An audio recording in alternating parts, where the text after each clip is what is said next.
আসসালামু আলাইকুম ওরহমাতুল্লাহ। প্রিয় সপ্তম শ্রেণীর শিক্ষার্থী বন্ধুরা, গত ভিডিও ক্লাস পর্যন্ত আমরা মূলত আলোচনা করে শেষ করেছিলাম তোমাদের বিজ্ঞান পাঠ্য বইয়ের অধ্যায় 11 এর পাঠ 4 এর আগ পর্যন্ত। সো আজকের এই ভিডিওতে আমরা পাঠ 5 থেকে 6 যেটা রয়েছে, সালোক সংশ্লেষণ, পানি চক্র, কার্বন চক্র এবং অক্সিজেন চক্র, এই যে 4টা বিষয় এটা কিন্তু অনেক অনেক ইম্পর্টেন্ট। পরীক্ষায় এই অধ্যায় থেকে এই জায়গা থেকে সব থেকে বেশি কোয়েশ্চেন এসে থাকে তোমাদের জন্য। সো চলো আমরা বেশি কথা না বাড়িয়ে আলোচনা শুরু করে দিই। ফার্স্টে রয়েছে আমাদের সালোক সংশ্লেষণ। তোমরা জানো যে সালোক সংশ্লেষণের মাধ্যমে কিন্তু গাছপালা সূর্যের আলো ব্যবহার করে নিজের খাবার নিজে তৈরি করে থাকে। কিভাবে এটি গড়ে তা কি তোমরা জানো? এটি কি ভৌত না রাসায়নিক পরিবর্তন? সালোক সংশ্লেষণে গাছপালা আলোর সাহায্যে বাতাসে থাকা কার্বন ডাইঅক্সাইড ও পানির মধ্যে বিক্রিয়া ঘটিয়ে গ্লুকোজ ও অক্সিজেন তৈরি করে। উৎপন্ন গ্লুকোজ গাছপালা বেড়ে ওঠার কাজে লাগে, আর অক্সিজেন আমাদের প্রশ্বাসের কাজে লাগে। এর মানে হচ্ছে কার্বন ডাইঅক্সাইড এবং পানি ব্যবহার করে কিন্তু আলো এবং ক্লোরোফিলের উপস্থিতিতে গাছ কী করে? গ্লুকোজ এবং অক্সিজেন তৈরি করে। তাহলে দেখা যাচ্ছে কি, খেয়াল করো, সালোক সংশ্লেষণে উৎপন্ন যে পদার্থগুলো রয়েছে অক্সিজেন এবং গ্লুকোজ, এরা কিন্তু বিক্রিয়ক পদার্থ। বিক্রিয়ক মানে হচ্ছে যে যেই পদার্থগুলোকে একসাথে মিলিয়ে আমরা আরেকটা পদার্থ পাচ্ছি, বা যাদেরকে দিয়ে আমরা বিক্রিয়া ঘটাচ্ছি। মানে বিক্রিয়ক পদার্থ কার্বন ডাইঅক্সাইড ও পানি থেকে সম্পূর্ণ আলাদা ও ভিন্নধর্মী। সে কারণে এটি একটি রাসায়নিক পরিবর্তন, ভৌত পরিবর্তন কিন্তু হবে না। যদি সালোক সংশ্লেষণ না ঘটতো তাহলে কি হতো? আমরা প্রশ্বাসের জন্য পর্যাপ্ত অক্সিজেন পেতাম না। তাহলে আমরা বলতে পারি সালোক সংশ্লেষণে এমন একটি রাসায়নিক পরিবর্তন যা আমাদের বেঁচে থাকার জন্য অপরিহার্য। ঠিক আছে? সো এটা আশা করি তোমরা বুঝতে পেরেছো। এবার পানি চক্র নিয়ে আমরা একটু আলোচনা করবো। এটা অনেক ইম্পর্টেন্ট, এবং পানি চক্রের যে চিত্রটা রয়েছে এটা তোমরা একটু এঁকে শিখবা, কারণ পরীক্ষায় যদি পানি চক্রের বিষয়টা যদি তোমাদেরকে ব্যাখ্যা করতে বলা হয় তাহলে অবশ্যই তোমাকে পানি চক্রের মানে চিত্র যেটা রয়েছে সেটা তোমাকে এঁকে দিতে হবে। এটা তো হার্ড কোনো চিত্র নয়, অনেক সিম্পল একটা চিত্র, তোমরা চাইলে একটু সহজেই পারবা। তোমরা জানো পানি নানা উৎস থেকে পাওয়া যায়, যেমন বৃষ্টি থেকে আমাদের দেশে প্রচুর পানি পাওয়া যায়। বর্ষাকালে বন্যার পানিতে দেশে নানা জায়গায় ডুবে যায়। আচ্ছা বলো তো, বন্যার পানি কোথা থেকে আসে, আর বর্ষা শেষে আবার তা কোথায় চলে যায়? পরের বছর আবার বর্ষাকালে কোথা থেকে বন্যার পানি আসে? পৃথিবীতে পানি তার এক উৎস থেকে অন্য উৎসে চক্রাকারে ঘুরে। বৃষ্টি কীভাবে হয় তা তোমরা জানো। সূর্যতাপ, তোমাকে একটা কথা বলে রাখি তোমাদেরকে, যে তোমাদের যদি পানি চক্রের বিষয়ে ব্যাখ্যা করতে যদি কোনো প্রশ্ন আসে তাহলে কিন্তু এতটুকু অংশ পুরোটা দিতে হবে। তো চলো আমরা এই অংশটুকু একটু ভালোভাবে বোঝার চেষ্টা করি। সূর্যতাপ ভূপৃষ্ঠের অর্থাৎ পুকুর, খাল, বিল, নদী, সমুদ্রের পানিকে জলীয় বাষ্পে পরিণত করে। জলীয় বাষ্প বায়ুমণ্ডলের উপরের দিকে উঠে, উপরের দিকে তাপমাত্রা কম থাকায় জলীয় বাষ্প ঠান্ডা হয়ে ক্ষুদ্র পানিকণায় পরিণত হয়। ক্ষুদ্র পানিকণা একত্র হয়ে আকাশে মেঘ হিসেবে ঘুরে বেড়ায়। মেঘের পানিকণাগুলো একত্রিত হয়ে আকারে বড় হয়ে বৃষ্টিরূপে মাটিতে পড়ে। মেঘের পানিকণাগুলো খুব বেশি ঠান্ডা হয়ে গেলে তা বরফে পরিণত হয় এবং তা শিলাবৃষ্টি হিসেবে পৃথিবীতে নেমে আসে। বৃষ্টির পানি গড়িয়ে গড়িয়ে নদীর পানির সাথে মিশে যায়, নদীর পানি প্রবাহিত হয়ে সমুদ্রের পানিতে মিশে যায়। এভাবে ভূপৃষ্ঠের পানি থেকে জলীয় বাষ্প, জলীয় বাষ্প থেকে মেঘ, মেঘ থেকে বৃষ্টি হিসেবে পানি আবার ভূপৃষ্ঠে কিন্তু ফিরে আসতেছে। বৃষ্টির পানি আবার গড়িয়ে গড়িয়ে নদী এবং সবশেষে সমুদ্রে ফিরে আসে। এভাবে পানির চক্রাকারে ঘুরে আসাকে পানি চক্র বলা হয়। এখানে একটি বিষয় খেয়াল করা দরকার যে বৃষ্টির পানি চুয়ে চুয়ে মাটির নিচে গিয়েও কিন্তু সঞ্চিত হয়। এই পানিকে আমরা বলে থাকি হচ্ছে ভূগর্ভস্থ পানি। ভূগর্ভস্থ পানি আমরা পান করার জন্য এবং দৈনন্দিন ও সেচ কাজে ব্যবহার করার জন্য কিন্তু উত্তোলন করে থাকি। সো এই অংশটুকু আশা করি তোমরা বুঝতে পেরেছো, এবং এটার চেষ্টা করবো তোমরা মুখস্থ করে ফেলার জন্য। এতে করে মুখস্থ করে লিখবা, এবং এখান থেকে কিন্তু তোমাদের পানি চক্র ব্যাখ্যা করার একটা প্রশ্ন দিয়ে দেয় পরীক্ষার মধ্যে বেশিরভাগ সময়। আবার বায়ুপ্রবাহের কারণে জলীয় বাষ্প মেঘরূপে উড়ে গিয়ে পর্বতের চূড়ায় পৌঁছায়, সেখানে মেঘের পানি কোনো ঠান্ডায় বরফে পরিণত হয়। এই বরফ গ্রীষ্মকালে সূর্যের তাপে গলে পানি হয়ে পাহাড়ের গা বেয়ে কিন্তু নেমে আসে। এভাবে ছোট নদীর উৎপত্তি হয়। এই পাহাড়ি নদী বৃষ্টি পানির সাথে মিলে সমতলে বড় নদীতে পরিণত হয়। এই নদীর পানি সবশেষে সমুদ্র গিয়ে মিশে। পানি থেকে মেঘ, এবং মেঘ থেকে পর্বতের চূড়ায় বরফ, বরফ গয়ে পানি নদী, এভাবেও কিন্তু পানি চক্রাকারে ঘুরে আসে। চিত্রটি থেকে পানি চক্রাকারে ঘুরে আসাটা ভালোভাবে বুঝতে পারি।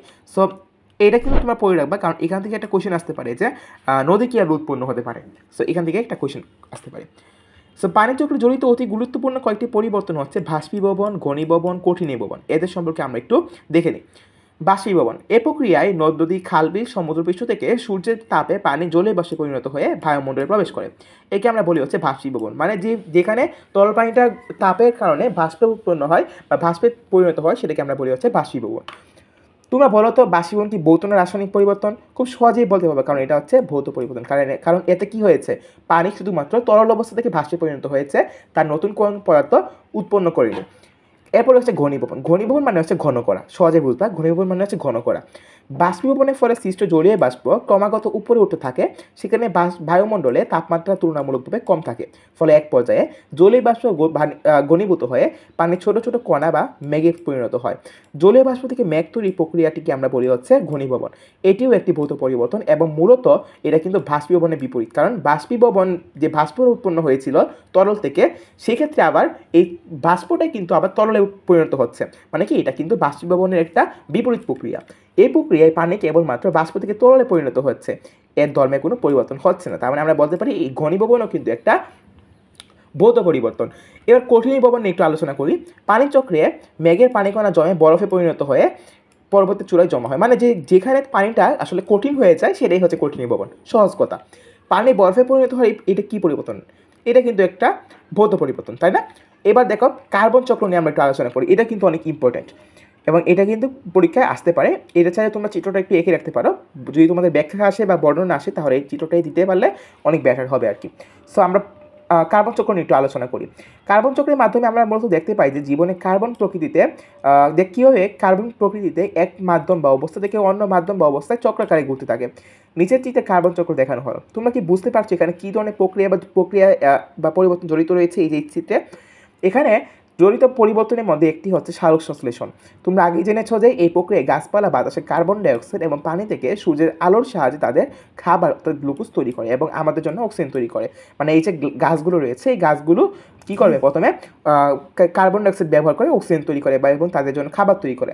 তোমাদের কি মনে আছে এটা কী ধরনের পরিবর্তন? এটা কিন্তু একটা রাসায়নিক পরিবর্তন।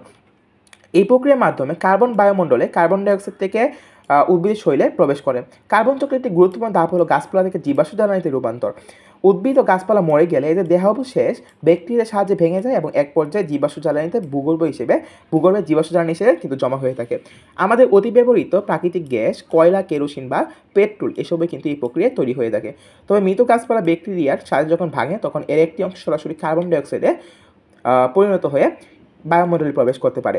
জীবাশ্ম জ্বালানি আমরা রান্না থেকে শুরু করে গাড়ি, শিল্প কারখানা ইত্যাদি দহন করে বিভিন্ন কাজে ব্যবহার করে থাকি।